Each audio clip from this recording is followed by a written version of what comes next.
मुंह में राम बगल में छुरी। इस समय क्या डोनाल्ड ट्रंप की ऐसी ही नीति चल रही है? आखिरकार डोनाल्ड ट्रंप ने टेक कंपनियों के दिग्गज के साथ मीटिंग करी और मीटिंग के बाद अब एक ऐसा फैसला लिया है जो भारत के लिए बताया जा रहा है बड़ा कठिन। लेकिन क्या ये भारत के लिए सचमुच कठिन है या अमेरिका के लिए खुद की बर्बादी की शुरुआत है? स्क्रीन पर एक कार्टून देख रहे हैं, Y2K डिजास्टर। ये उन दिनों की याद दिलाता है जब अमेरिका में अफरा तफरी मची थी। क्या है और किस तरीके से डोनाल्ड ट्रंप का ये एक्शन भारत के ऊपर भारी पड़ेगा कि खुद अमेरिका के ऊपर भारी पड़ेगा, हमेशा की तरह जानने को मिलेगा बहुत कुछ। इसलिए वीडियो को अंत तक जरूर देखें। आइए जानते हैं इन खबरों को विस्तार से।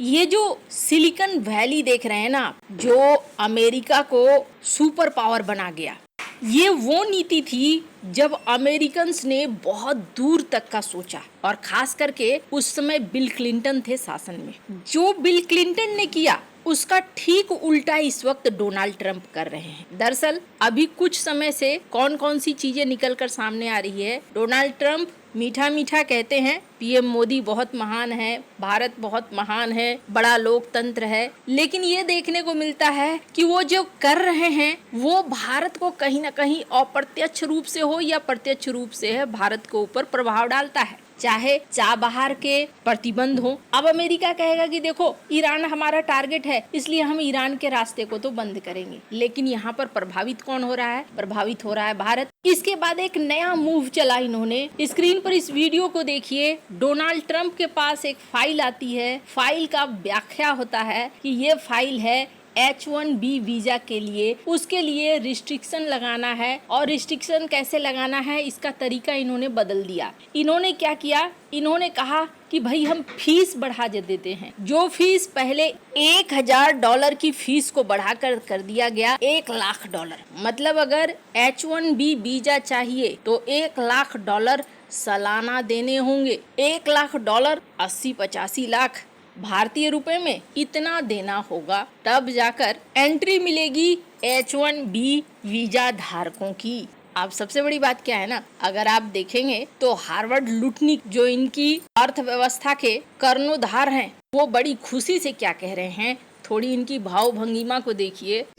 No more will these big tech companies or other big companies train foreign workers. They have to pay the government $100,000, then they have to pay the employee. So it's just not economic. If you're going to train somebody, you're going to train one of the recent graduates from one of the great universities across our land. Train Americans. Stop bringing in people to take our jobs. That's the policy here. $100,000 a year for H-1B visas, and all of the big companies are on board.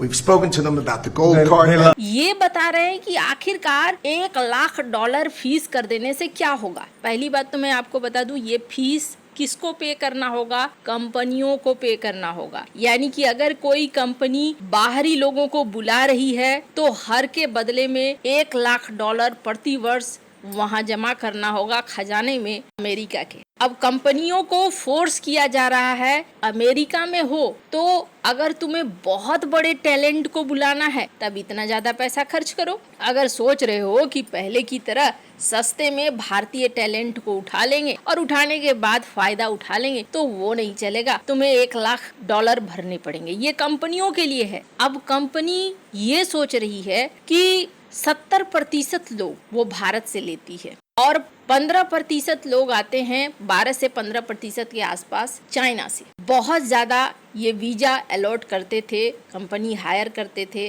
भारतीयों को। अब भारतीयों के लिए सबसे बड़ी मुसीबत ये आ गई कि मिडिल लेवल का टैलेंट या जूनियर लेवल के टैलेंट के लिए अब कंपनियां इतना पैसा तो देंगी नहीं। और इसका न तुरंत से रिएक्शन भी देखने को मिलने लगा। कहा गया कि बड़ी बड़ी कंपनियों ने कुछ ईमेल्स भेजने शुरू कर दिए अपने एम्प्लॉइज को, जिनमें कहा गया कि आप 21 सितंबर से पहले अमेरिका आ जाइए, वरना फिर आपका आने के लिए बड़ी मुश्किल हो जाएगी। और दूसरी चीज ये भी कहा गया कि अगर अमेरिका में हैं तो परिवार वाले सहित कोई भी अमेरिका से बाहर मत जाइए। एक तरीके से कोई टाइमलाइन खास करके नहीं दी गई है। एक अफरा तफरी ट्रंप ने मचा दिया इसको लागू करके। ये अंदाजा था कि डोनाल्ड ट्रंप ऐसा कुछ कदम उठा सकते हैं, लेकिन इस तरीके से उठाएंगे कि अचानक से कर दिया और अचानक से 2-3 दिनों का वक्त मिला है, ये थोड़ा अजीब है। ये ऐसा लगता है जैसे पूरी कमाई की योजना बनी हुई है। अच्छा, कोई अगर अमेरिका में है और वो वीजा रिन्यू कराना चाहता है, वहां पर भी लगेंगे।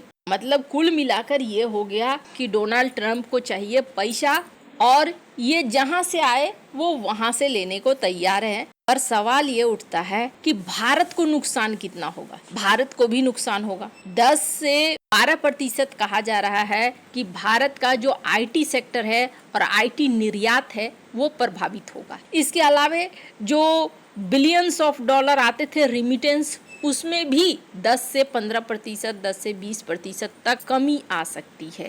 और डोनाल्ड ट्रंप ने ऐसा किया क्यों है? पहली बात मैं आपको बता दूं, डोनाल्ड ट्रंप जो भी कर रहे हैं ना, उनके पहले कार्यकाल में एक झलक दिखी थी, लेकिन बाद में चीजें ठीक हो गई थी और वो सारी चीजें वो इस कार्यकाल में कर रहे हैं। पहले कार्यकाल में H1B को लेकर वो पहले भी कंपनियों को कस चुके थे, लेकिन कंपनियां फिर उन्हें मनाने में सफल हो गई थी।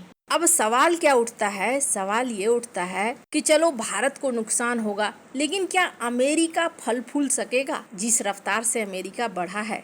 अभी जो ट्रंप ने किया ना, ये बिल क्लिंटन का इन्होंने एकदम से उल्टा किया। दरअसल बिल क्लिंटन ने क्या किया था, जब वो समझ चुके थे एक .com बूम आने वाला है, यानी अब दुनिया कंप्यूटर की तरफ भागने वाली है, आईटी इंडस्ट्री की तरफ भागने वाली है, तब बिल क्लिंटन ने H1B को बढ़ा दिया था। यानी पहले जो वीजा देते थे उसे 1,15,000 कर दिया और फिर उसे 1,95,000 तक कर दिया गया। और ये भी देखने को मिला कि खास करके भारतीय आईटी पेशेवरों को लिया गया। क्यों लिया गया? इसके पीछे भी एक बड़ा कारण था। कारण ये था कि साल 2000 जब आने वाला था, 1998-1999 में कहा गया कि बग आ गया है। और ये बग क्या है? साल 2000 होते ही सब कुछ शून्य शून्य हो जाएगा। अमेरिका का बैंकिंग सेक्टर, अमेरिका का एयरपोर्ट, सब कुछ प्रभावित हो जाएगा जहां जहां कंप्यूटर का इस्तेमाल हो रहा है। क्योंकि हमने प्रोग्राम में ये सोचा ही नहीं था कि साल 2000 का कैलकुलेशन कैसे होगा। जीरो से अगर आंकड़े गुना होंगे तो सारे जीरो हो जाएंगे। असल में जो प्रोग्रामिंग लैंग्वेज इस्तेमाल किया गया था उसमें 4 डिजिट इस्तेमाल नहीं होता है। जैसे 1999, तो उस समय प्रोग्रामर क्या करते थे, पीछे के 2 अंक ले लेते थे, 99, 98, 97। अब ऐसे में क्या है कि जो गणना 2 डिजिट के हिसाब से हुई है, लास्ट में 2000 जब होगा तो शून्य शून्य हो जाएगा, तो सारी गणना शून्य शून्य हो जाएगी। और इस समय अमेरिका की अखबारों में छपना शुरू हो गया था, साल 2000 होते ही बड़ी मुसीबत आएगी। और तब बहुत सारे भारतीयों को हायर किया गया था। क्यों हायर किया गया था? क्योंकि भारतीयों को कोबोल आता था, जिस प्रोग्रामिंग लैंग्वेज की जरूरत थी, और उसे कहा जाता है .com बूम। उसके बाद भारतीयों की टैलेंट की भी पहचान होने लगी और अमेरिका 70% वीजा भी देने लगा। कारण था, एक तो सस्ते क्रमिक मिल रहे थे, साथ ही साथ जो उन्हें चाहिए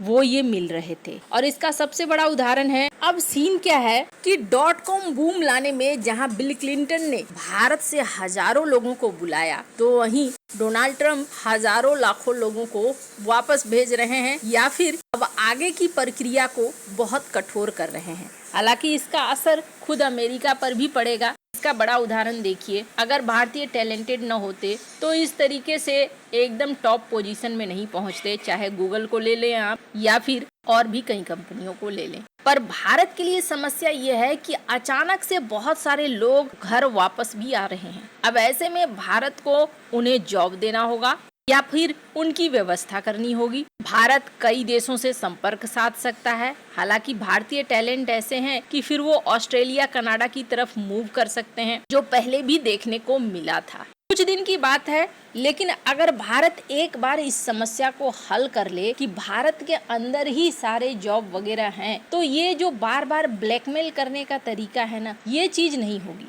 वैसे आपको क्या लगता है इन सब मामले में? आपकी क्या राय है? कमेंट कर जरूर बताएं। जल्द मिलते हैं अगले वीडियो में नई खबर के साथ।